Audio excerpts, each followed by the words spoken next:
Indonesia nargetin 600.000 mobil listrik tahun 2030. Yakin bisa? Presiden Jokowi lagi senyum sumringah nih. Beliau baru aja meresmikan ekosistem mobil listrik dan pabrik sel baterai listrik pertama di Indonesia yang berlokasi di Karawang, Jawa Barat.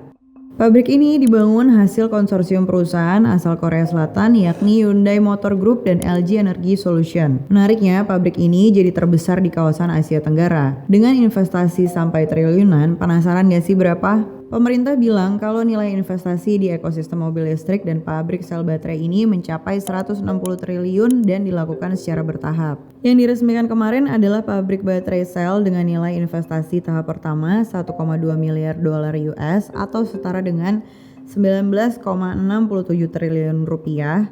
Baterai pack dengan nilai investasi 42,12 juta dolar US atau 690,49 miliar rupiah. Dan perakitan mobil Hyundai Kona Electric dengan nilai investasi 1,5 miliar dolar US atau 24,59 triliun rupiah. Dengan kehadiran pabrik ini akan membantu pemerintah dalam merealisasikan target produksi mobil listrik sebesar 600.000 unit per 2030. Pertanyaan berikutnya, kenapa ya ekosistem untuk kendaraan listrik dan baterai penting banget dibangun di Indonesia?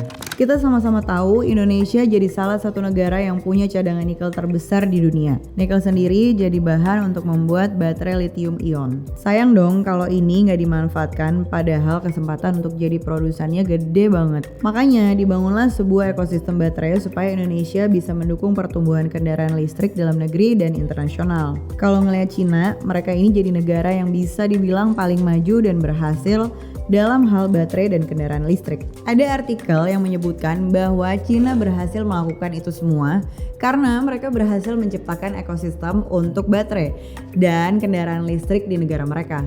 Pertama, Cina menggunakan akses teknologi yang dimiliki dan memanfaatkan pengalaman mereka di industri elektronik konsumen, terutama dalam memproduksi perangkat yang berfokus pada baterai seperti smartphone dalam skala besar. Kedua, ketersediaan modal yang besar melalui investasi swasta. Dengan adanya modal, mereka bisa membangun infrastruktur dan fasilitas produksi yang canggih. Selain itu, Cina juga memiliki keterampilan dan peralatan manufaktur yang tepat untuk produksi baterai dalam skala besar dan kompleks. Faktor lain yang gak kalah penting adalah dukungan pemerintah. Pemerintah Cina bekerja sama erat dengan industri dan didorong oleh kebutuhan untuk mengurangi emisi serta meningkatkan kualitas udara. Dukungan ini datang dalam bentuk rencana jangka panjang, investasi, dan subsidi. Terakhir, Cina juga membangun rantai pasokan yang kuat dengan menjamin ketersediaan bahan baku utama untuk produksi baterai. Ini juga sebenarnya mulai dilakukan oleh negara barat dan jelas banget dilakukan juga oleh pemerintah Indonesia yang dibuktikan dengan peresmian ekosistem mobil listrik dan pabrik sel baterai listrik di Karawang. Yang gak kalah penting berikutnya adalah tenaga kerja. Emang berapa ya tenaga kerja yang bisa diserap dengan adanya pabrik ini? Pabrik ini bakal menyerap 4.849 tenaga kerja lokal dan pastinya ini jadi angin segar buat ekonomi kita. Ribuan orang bakal dapat pekerjaan baru yang artinya banyak keluarga yang kehidupannya bakal lebih baik. Ekonomi daerah sekitar pabrik juga pasti ikut terangkat karena daya beli masyarakat naik. Bisnis kecil dan menengah juga pasti akan ikut berkembang. Ini penting banget buat masa depan mereka karena dengan skill baru, mereka bisa punya kesempatan lebih besar buat dapat pekerjaan yang lebih baik di masa depan. Jadi, kerja di pabrik ini bukan cuma tentang dapat gaji, tapi juga tentang investasi buat masa depan. Pertanyaannya, apa sih untungnya pabrik sel baterai listrik ini? Well, ini bakal bawa banyak keuntungan buat kita semua, terutama dalam industri kendaraan listrik. Pabrik ini bakal nyerap ribuan tenaga kerja lokal yang berarti banyak keluarga dan kehidupan ekonominya bakal membaik. Ekonomi daerah sekitar pabrik juga bakal ikut berkembang pesat karena daya beli masyarakat meningkat. Selain itu, produksi lokal ini bikin harga mobil listrik seperti all new Kona Electric jadi lebih terjangkau. Pabrik ini juga bikin Indonesia jadi pemain utama di industri baterai mobil listrik global. Kita nggak cuma jadi konsumen, tapi juga jadi produsen yang penting banget buat ningkatin posisi Indonesia di kaca internasional. Menteri Investasi Bahlil Lahadalia bilang kalau Indonesia punya potensi besar buat jadi pemain utama di ekosistem baterai EV dunia. Kita udah bahas panjang lebar nih soal peresmian pabrik baterai kendaraan listrik ini. Dari alasan kenapa pabrik baterai ini diperlukan, sampai keuntungan apa aja yang bisa kita dapetin di Indonesia dari pembangunan pabrik baterai ini. Ternyata ya, secara nggak langsung pembangunan dan juga peresmian pabrik baterai kendaraan listrik ini juga jadi komitmen pemerintah Indonesia untuk melakukan hilirisasi industri. Ada dua nilai positif yang bisa kita dapetin dari hilirisasi industri. Yang pertama adalah nilai tambah ekonomi. Pembangunan pabrik baterai kendaraan listrik di Indonesia ini menjadi strategi hilirisasi yang bertujuan untuk meningkatkan nilai tambah dari sumber daya alam Indonesia. Dalam kasus ini adalah nikel.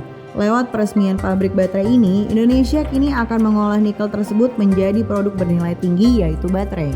Nilai positif kedua adalah berkembangnya industri dalam negeri lewat hilirisasi.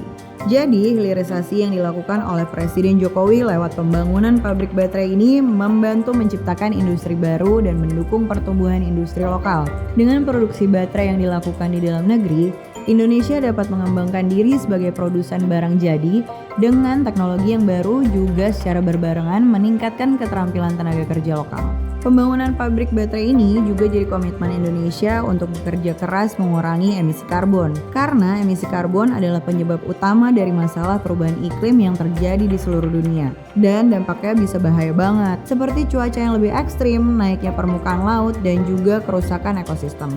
Dengan peresmian pabrik baterai ini, Presiden Jokowi berkomitmen bersama pemerintah untuk melanjutkan transisi energi yang lebih bersih. Karena baterai kendaraan listrik ini merupakan komponen yang penting dalam transisi kendaraan dengan bahan bakar fosil ke kendaraan listrik yang lebih ramah lingkungan. Dan transisi ini akan membantu Indonesia mengatasi masalah pengurangan polusi. Karena kendaraan listrik memiliki polusi yang jauh lebih rendah jika kita bandingkan sama kendaraan dengan bahan bakar fosil. Kalau diterapkan dengan baik, pabrik baterai ini bisa jadi awal langkah konkret untuk mengurangi polusi udara dan meningkatkan kualitas hidup masyarakat Indonesia.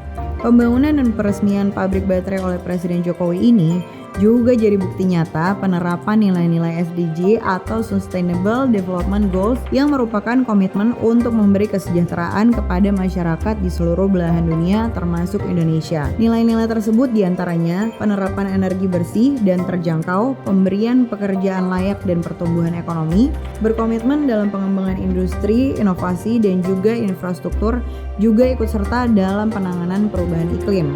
Peresmian pabrik baterai kendaraan listrik pertama dan terbesar di Asia Tenggara oleh Presiden Jokowi ini jadi inisiatif yang baik. Presiden Jokowi jadi cerminan upaya pemerintah untuk memajukan hilirisasi industri dan menambahkan nilai jual komoditas sumber daya yang dimiliki Indonesia. Ini juga dibarengin dengan komitmen kuat Indonesia terhadap pengurangan emisi karbon dan implementasi nilai-nilai SDG. Peresmian pabrik ini jadi langkah yang baik dan strategis yang kita semua harap bisa berdampak positif terhadap lingkungan, perekonomian, juga memperkuat posisi Indonesia dalam pengembangan industri global di masa depan. Jadi gimana? Udah mulai milih-milih mau beli mobil listrik yang merek apa? Komen di bawah ya.